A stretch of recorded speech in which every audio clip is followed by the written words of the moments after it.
listening to the DolphinsTalk.com podcast, the most listened to daily Miami Dolphins podcast on the internet.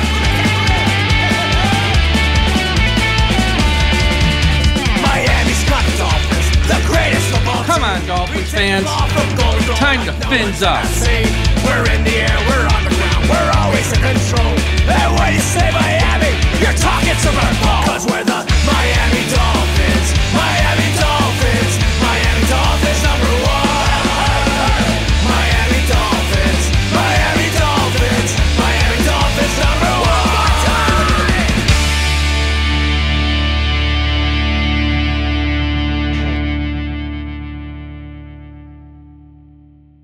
Good evening, Miami Dolphins fans. How are you today? And thank you for listening to the DolphinsTalk.com podcast on this Tuesday evening, August the 20th. I am your host, Michael Leva, flying solo today as we have all the latest news, information, and happenings in the world of the Miami Dolphins. We will talk about on today's show another wide receiver injury. We have some offensive line news. Anthony Weaver and Frank Smith spoke to the media, so we'll have some of their comments. And, of course, more on the fallout from the Tua-Tagovailoa, Brian Flores situation, let's just call it. But as always, at the top of the show, this show today is brought to you by Caneswear. Caneswear is the place to go for officially licensed apparel for the Miami Dolphins, the Miami Heat, the Hurricanes, the Florida Panthers, and all of the professional and college teams in South Florida. Looking for the latest jersey, a gift, or the newest hat to hit the market for your favorite South Florida team? Check out Caneswear for their overwhelming selection of sports apparel. Located at 2655 South University Drive in Davie, Florida, Caneswear has it all. Not in South Florida? Don't worry. Visit Caneswear.com to shop their inventory from the comfort of your home. And yes, they ship internationally as well. Caneswear.com is the spot that Miami fans shop. That's Caneswear.com. Caneswear.com.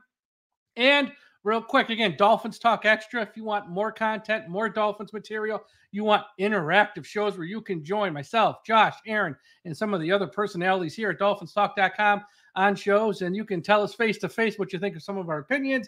If you agree, if you don't agree, sign up for Dolphins Talk Extra, patreon.com/Dolphins Talk. It's only like $3 a month, $5 a month, however much you want to pay. It's really cheap, and we got a lot of fun stuff going on. We have a private message board and some other stuff. All right, let's start with the latest injury to the Dolphins wide receiver room, and this one's not good. Tyreek Hill has a brace on his right hand. It's not a cast, it's a brace. And today at practice, he was not catching any passes at all. He did do some individual work, and he did some non-catching drills on the side and such, but nothing where he had to catch a pass. So, I did a whole show yesterday about all the injuries that Miami currently has on their roster, specifically at the wide receiver room, with River Craycraft now out for pretty much most of the season, Braylon Sanders week to week. Jaylen Waddle hasn't practiced in over 2 weeks. Not that it's like serious, but it is. Now it's over 2 weeks. Odell Beckham, no time frame for his return. Now we have a Tyreek Hill injury. I don't know how serious it is. Hopefully by week 1 against Jacksonville, he'll be all set and ready to go. But it is something worth mentioning because he is wearing a brace on his right hand and he's not catching any passes at practice. So just something to keep an eye on. This is hardly what you would call good news by any means. Just another injury of some sort to the Miami Dolphins wide receiver room, which just cannot seem to catch a break. Pretty much since the middle of last year. I'd say probably since that Titans game last year where Tyreek went down and then, Waddle, he got a small injury versus the Cowboys on Christmas. It's like since that game, the Dolphins wide receiver room just hasn't caught a break, and it seems to be carrying over to 2024. Offensive line update. It appears Aaron Brewer, he's not even close to practicing, and his hand is in a cast. If he isn't ready for week 1, and it sounds like he might not be, then Liam Eichenberg is going to be the center, and Jack Driscoll will be your starting right guard. Seems like Jack Driscoll has sort of won the right guard spot, at least when Liam's at center. Now, at some point when Aaron returns, we'll see if they leave Jack at right guard or if they move Liam Eichenberg to right guard. I don't know what's going to happen then. But as long as Aaron Brewer is out, Jack Driscoll's your starting right guard. Liam Eichenberg is your starting center. So it's kind of been confirmed without officially being confirmed, at least from people I have spoken to. That's what's happening. And if you're waiting around for the Miami Dolphins to make a big move for an offensive lineman, don't wait. Don't hold your breath. It ain't happening, folks. From people I have spoken to who would know, they love, not like, they love the people they have on their offensive line. Now, as fans, you might not have much faith in Liam Eichenberg, Lester Cotton, Robert Jones, and some of these other ones. And I understand that. I'm kind of right there with you. But they love the group. So if you think they're going to make a trade of some sort, don't hold your breath. It's not happening. Some other injury news. Ethan Bonner, the cornerback, is back from concussion protocol. He practiced today. Jordan Poyer has, as we've said on previous shows, a fractured thumb. He has a cast on his hand. He is practicing now with the cast.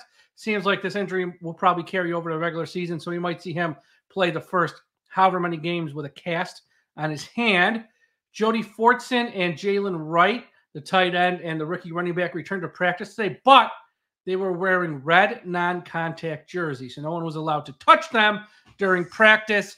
Not quite sure what both of the injuries are, but with Jaylen Wright, we might have a clue from people on site today at the practice.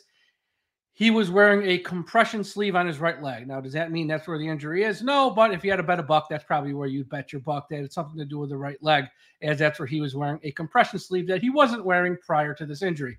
So Jody Fortson's back, Jaylen Wright back, red non-contact jersey. I wouldn't expect them to play in this preseason game Friday against Tampa. Don't expect anyone of any significance to play, honestly. It's going to be all the backups, but just wanted to pass along that injury news. Practice. I want to talk about the practice schedule here because I know we've had a lot of practice updates on the podcast the past 3 weeks or so.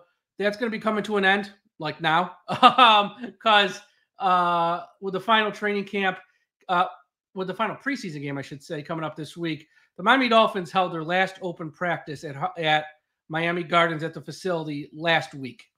And they had a practice today where only the media was invited. And this was the last open practice to the media until minicamp 2025 in May. So the Miami Dolphins are traveling to Tampa. They will have one joint practice with Tampa on Wednesday, off on Thursday, preseason game Friday, and then Dolphins are just having regular practices like it's a regular season game. Training camp is over, all that stuff. So no more practice notes of what took place. This guy played well, this guy didn't, as all the practices are going to be closed off. Pretty much after tomorrow in the one practice in Tampa, all the practices are going to be closed off. So just want to give everyone an update on that. Moving forward, the two coordinators spoke to the media today. Well, the three coordinators, but Danny Crossman didn't say nothing of any importance, so I'm not going to go over anything he said. Let's start with Anthony Weaver. He had a lot of good stuff, Anthony Weaver, in his media session today. When talking about the undrafted rookie cornerbacks, he put a spotlight on Storm Duck and Isaiah Johnson. Now, he did mention Jason Maitre, but he really put the shine on Storm Duck and Isaiah Johnson. Again, if one or two of these guys were to make the team, bet $1, it's either Storm Duck and or Isaiah Johnson, just from the way Anthony Weaver was talking. Doesn't mean it's for sure, but he really talked them up. When he was asked about Jalen Phillips, he said they are going to listen to his body and not put a number on how many plays he will play once they get to the season. Anthony Weaver said, and I quote, he looks like the Jalen Phillips we all expect to see. And obviously in the wake of this whole Brian Flores situation and how people should coach players and all that stuff, he was asked about his coaching style. And Anthony Weaver said, once again, and I quote, "You can't be a dictator and bark down words. People don't respond to that. I'm trying to help this team win a Super Bowl."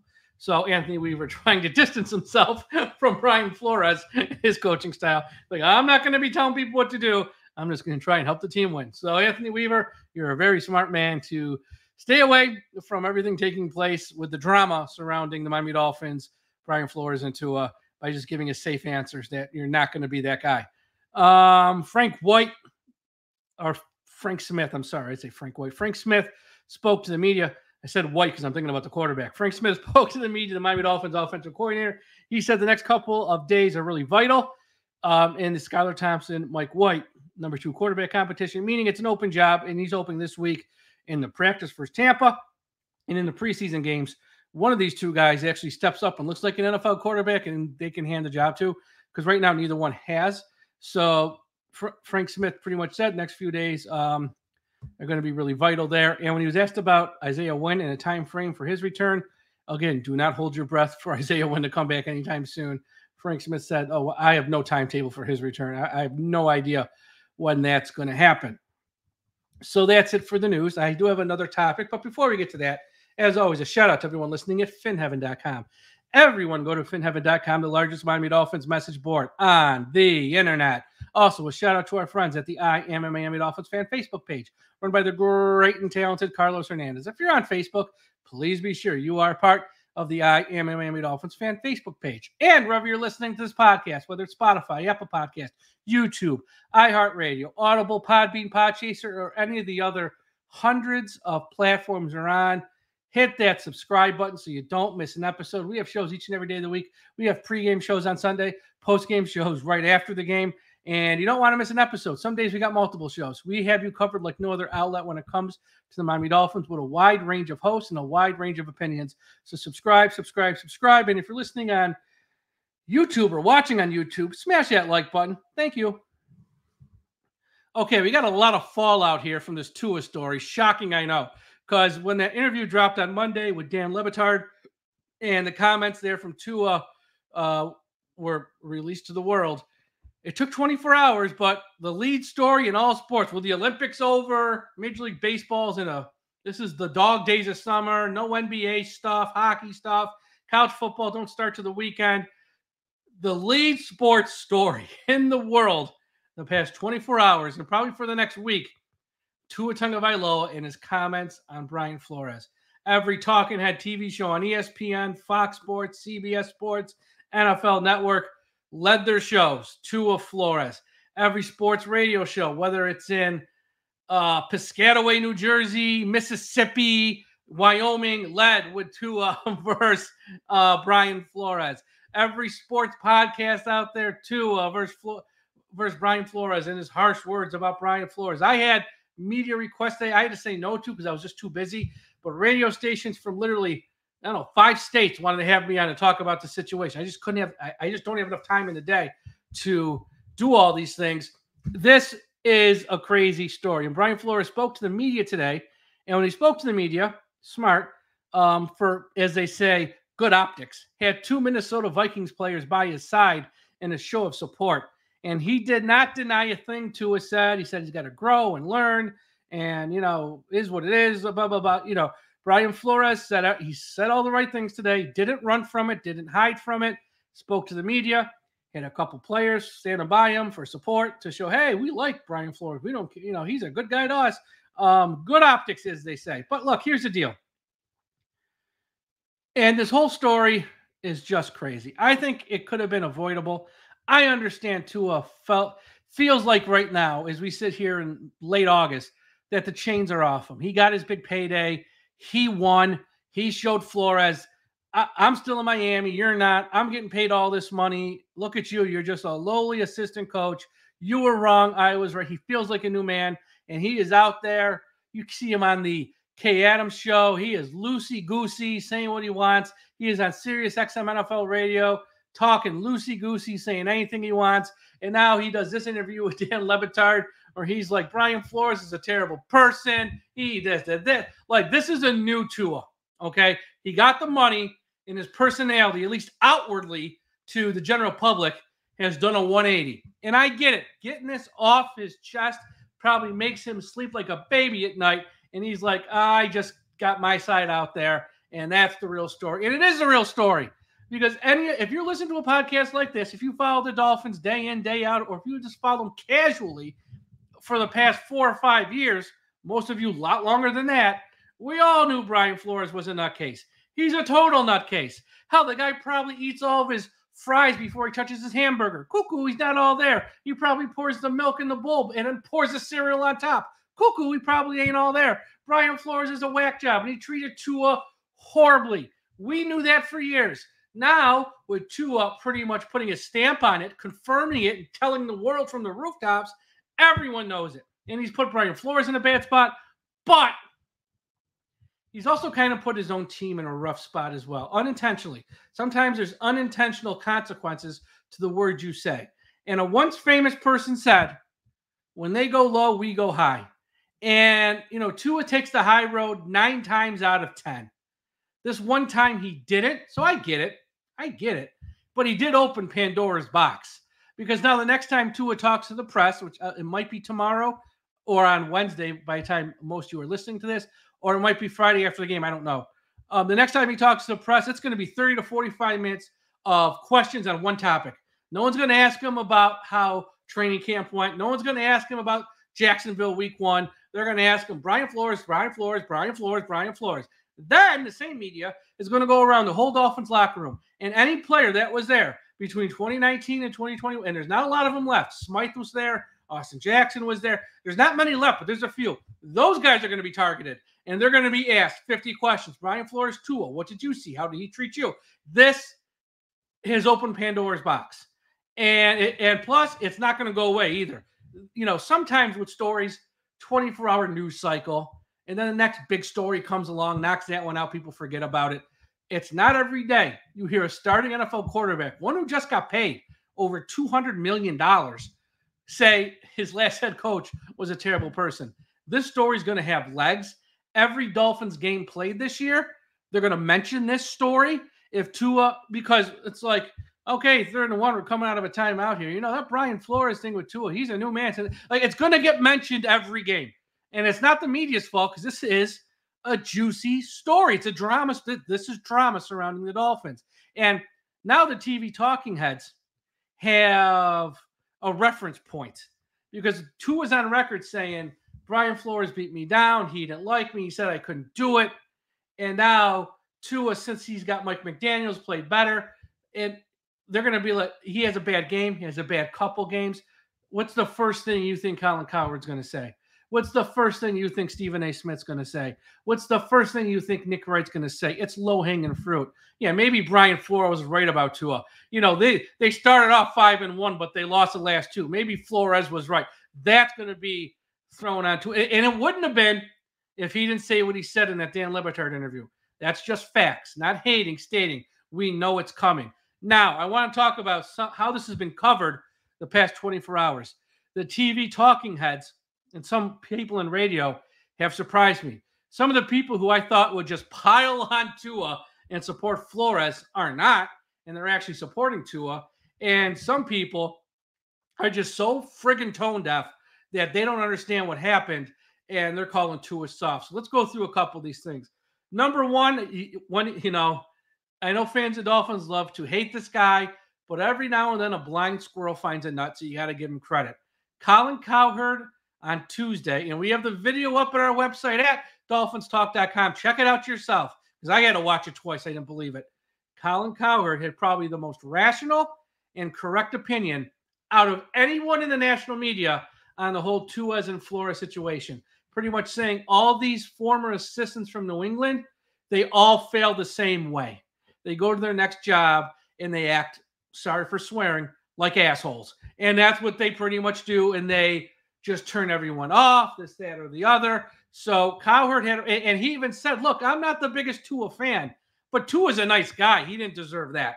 So give Colin, look again, it's not often, but give Colin Cowherd credit for having the most rational and correct opinion on this entire matter.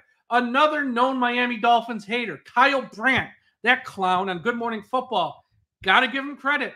I expected him just to be like, Tua soft, he's no good. No, he supported Tua, and he said Brian Flores was wrong. So those two guys, they hate, I don't care what they say, and they both say, oh, I'm just stating numbers and stats. I don't hate the Dolphins. Bullshit. They hate the Dolphins, okay? Kyle Brandt's probably the worst of them all. He was fair this morning on Good Morning Football. One take that surprised me was someone that we had on the podcast recently, and I'm a big fan of it. I still am. I just don't agree with one of his opinions, which happens to be on this matter, was Dan Patrick, formerly of ESPN, of the Dan Patrick radio show. Everyone knows Dan Patrick. He was on our podcast like May or June of this year. And I have this clip up on our website too if you want to see it. It was just a bad take, in my opinion. Two things that stood out. He questioned if Mike McDaniel is like truly a head coach, because at some point every head coach just has to be able to, you know, be the jerk and sort of lay down the law. And he doesn't know if Mike McDaniel will, or if he can do it, or if he will ever do it. So I thought that was a weird take.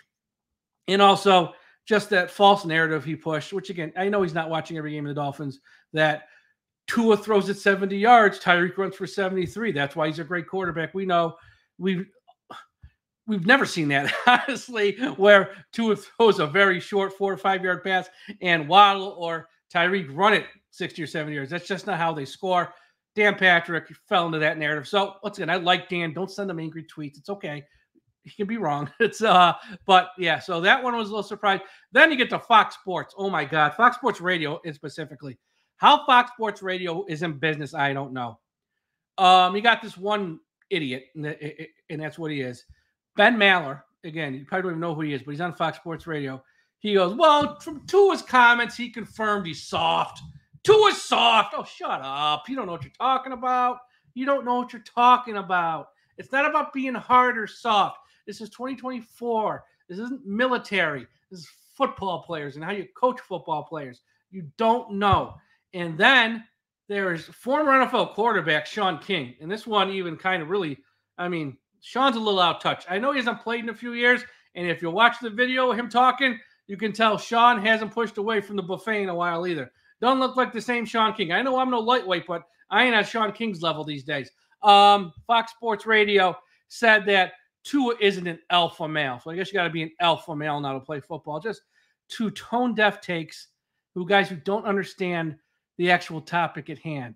It's not that Tua can't be coached hard. He was coached hard by Nick Saban at Alabama. It's not that you can't yell at Tua. You can yell at Tua like any other football player, but you can't berate the guy every day and then expect him to improve. You can't demean the guy every day, send him text messages that says he sucks, and then think he's going to show up to work with a smile, work hard for you, and improve.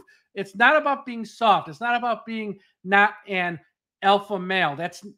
What happened in any other workforce, and I know an NFL locker room is not like any other workforce, is literally abuse and harassment. And that's what we're talking about here. So those two guys just don't understand the topic, and they're clueless. And that's why Fox Sports Radio sucks. Some other guys who were on the right side of this were Shannon Sharp, Tim Hasselbeck, Dominic Foxworth, and Ryan Clark, all on ESPN this morning, whether on First Take or Get Up. They were all supporting Tua. Not that that's necessarily the right side, but they understood the topic and like, look, Brian Flores can't talk to people that way. This league is run on relationships. You coach every player differently because every person is different. And some guys, yeah, you might have to be hard on them to get the best out of them. Some guys, if you're too hard on them, they're just not going to respond. So they all kind of got it, and that's shocking. They're all former players, so they get it. Unlike Sean King, who must took one too many shots to the head. So the opinions on this are everywhere. It's a wide range of opinions. And it's not wrong what he did to he was asked a question, he gave a honest answer, and he's talking the truth. So it's fine. I just kind of wish he didn't, because now this is a distraction. And make no mistake, this is a distraction. And also make no mistake, Brian Flores was wrong. Anyone who defends Flores doesn't get it.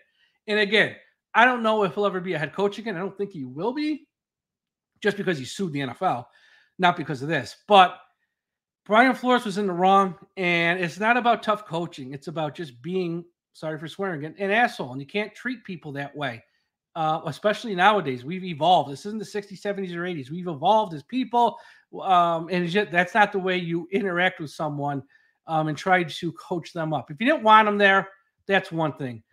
Then, talk to your management, talk to the owner, talk to the general manager. Say, you know what, guys, I really want this job. I want to stay here. This ain't working for me. I can't coach that kid. Or I will try my best to coach that kid, but we're not going to, there's ways to handle it better than what Flores did. He didn't have to poop on the kid to get the most out of, to sort of prove a point here. So Flores is the bad guy. Flores was wrong. Tua's in the right, but let's not lie either. This is now a distraction that's going to hang over this team for the next year and every game here on out, just because it's not going to go away. This horse was beaten dead, and it's now been brought back to life. So it is what it is. But yeah, the national media fallout. Once again, Colin Cowherd, Kyle Brandt. Never thought I'd say the day on this podcast. They had very sound, reasonable, and logical football opinions. So mark the date, August 20th, 2024. Might not see it again ever, but you got to give them credit when they say something right. And there are some people who just don't understand the topic. So it is what it is. All right, that's all for today's show. Thank you all for listening. I'll be back Wednesday evening with Biggie Ian Berger for a regular Wednesday night time slot. So you can watch us live on YouTube around 7:45, or just wait for the show to drop in audio form after. Check out the website, DolphinsTalk.com. Check out Patreon /DolphinsTalk Extra if you want to have some real fun with us and our Patreon service. And trust me, guys, it's a lot of fun. The private message board alone is a blast, but extra content, bonus podcast. We got fantasy leagues with really cool prizes like bobblehead dolls and Miami Dolphins action figures. Never been opened, very rare, only like 74 of one of them are made, stuff like that. And the interactive shows are going to start up here soon. And wherever you're listening to this podcast, thank you. Again, thank you. I know there's a ton of podcast options, not just with the Miami Dolphins, with politics, Major League Baseball, fantasy football, true crime, music, movies. There's so many options, and we do appreciate you taking a few minutes out of your day, each and every day, to listen to us here at the DolphinsTalk.com podcast network. As I always say, without you, there would be no us. So thank you all for listening. Everyone have a great Tuesday evening, Wednesday morning, whenever you're listening to this. We'll talk to you again after a while. And folks, don't forget, we must put an end to highway profanity.